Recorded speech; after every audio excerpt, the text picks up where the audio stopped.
pour into the development of the universe.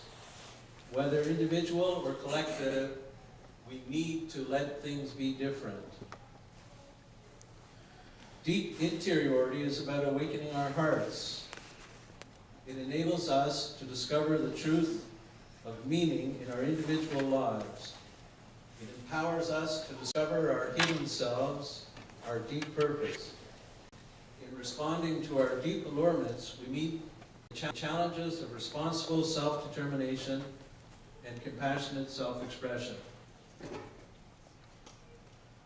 On my way to Australia as a young man, I spent a week on the island of Fiji in mid-Pacific.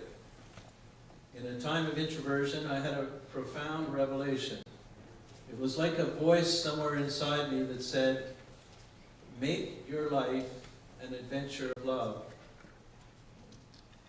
At a later stage in my journey, a second awakening occurred on my day of entry into India. As I traversed a busy Calcutta intersection, a small girl grabbed onto one of my pant legs.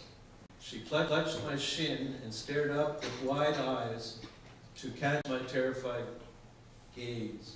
Those eyes seemed to contain in them the suffering of the entire subcontinent of India, and they silently begged for love. I did not know how to answer her suffering, but I knew that my quest of meaning became fully alive in that sacred encounter.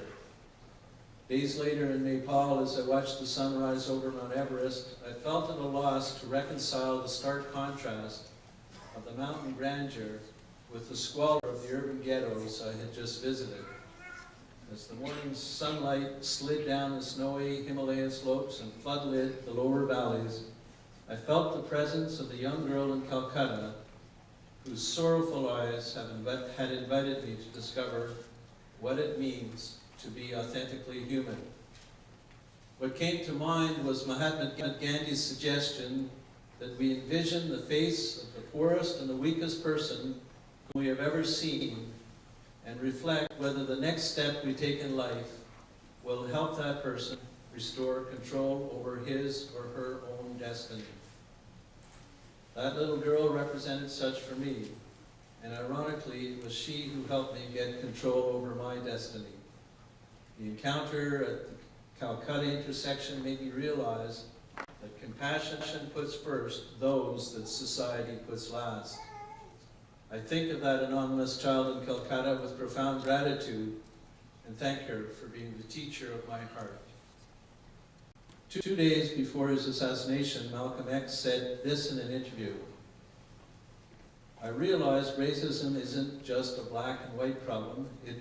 It's brought bloodbaths to about every nation on earth at one time or another. Remember the time that white college girl came into the restaurant? The one who wanted to help the black Muslims and the whites get together? I told her there wasn't a ghost of a chance, and she went away crying. Well, I've lived to regret that incident. Something like this kills a lot of argument." As we come to know our vital interdependence with all other beings, we discover an intimate relatedness among all human and non-human life. Every being participates with every other being in a hidden web of life. In an ecosystem, nothing is affected without everything else being affected. As individuals, our mandate is to participate in a vision that aims at a communion with all life. As spiritual consciousness evolves, we discover that we are kin to everything. The earth itself is an elegant design of exuberant generosity and creativity, and we must follow it as a model to discover that wisdom which will help us reimagine our possibilities. We are on an epic journey to discover a love that binds us as one.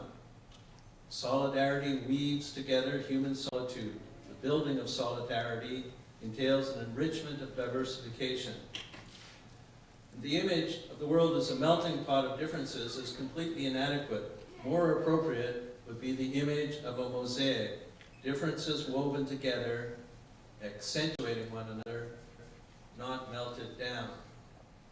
Human solidarity builds on the mutual appreciation we have for the extraordinary richness of each culture, beyond attempts at moral or political domination, beyond intolerance, beyond greed and ignorance, beyond hatred, we can find true peace. And that peace will be realized as we learn to live out of a profound respect for everyone.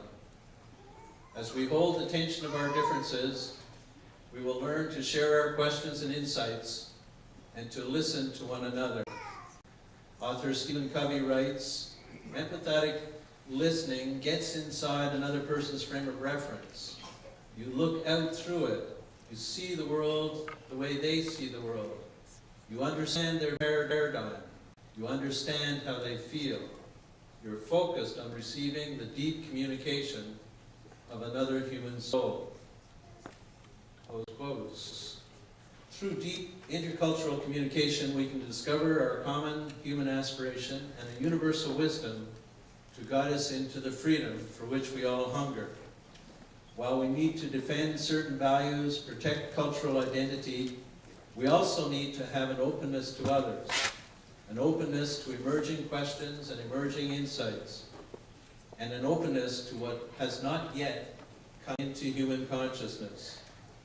You and I are the inhabitants of this sacred planet, and though strangers to one another, we are invited into a dance of sacred friendship. To conclude, for me, identity is not fixed.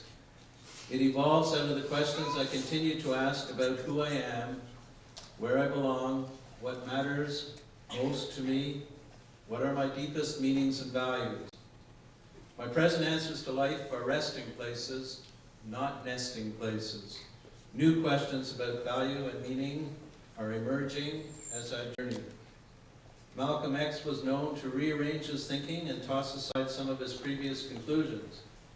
He moved from being a victim and became a victor. He moved beyond a struggle to overpower, seeking to empower our age with new consciousness. Rights, indeed, are a matter of spiritual consciousness, and our minds and hearts open to one another. As our minds and hearts open to one another, the dance begins. As we jump into the unknown future, let us together search for the spiritual law of harmony to guide the way forward. Let us each bring forth our true talents and participate in shaping a global culture rooted in authenticity and integrity. Human rights are not about entitlement, self-protection, or private privilege. Rights are about respect and responsibility. Rights are about the common good. We are here to take care of one another. Human rights are about human flourishing. We can help one another discover true freedom. Human rights are about the dignity of becoming fully human. The dance is achieved as we discover the God within ourselves, as we discover our deep kinship with the God we meet in one another, as we discover the perfect law of harmony in all creation, a harmony that comes from God and is God.